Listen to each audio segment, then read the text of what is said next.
কি বললেন না নরেন্দ্রে স্নান করিব, মানে ওই পুরীর সমুদ্রে চান করব। চান করে কি করব না পিন্দিব তিলঙ্গচিতা। ওই সমুদ্রে বালিকা রাশির মধ্যে যে মাটি আছে ওই বালিগুলোকে সরিয়ে যেই মাটিটি পাবো সেই মাটিটি নিয়ে কি করব পিন্দিব তিলঙ্গচিতা। আর কি বললেন না লাউ ধরো কেন্দ্র ধরিব মুন্ডরে ভিড়িব ঠিকা। লাউ ধরো কেন্দ্র ধরিব অর্থাৎ মানে সদা সর্বদা এই দুটি বাহু প্রসারিত করে আমি জগন্নাথ মন্দিরে যাব।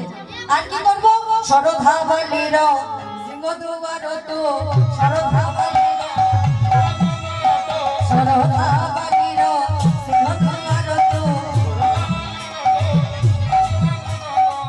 সেই জগন্নাথ দেবের নাম গাইতে গাইতে আমি ওই জগন্নাথ মন্দিরে প্রবেশ করব।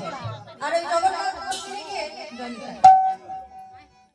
ওই জগন্নাথ মন্দিরে গিয়ে ওই জগন্নাথ দেবের মূর্তির সামনে গিয়ে কি করব না আমি প্রদীপ দেখাবো। সরধা বালির সিংহদুয়ার তো সরধা বালির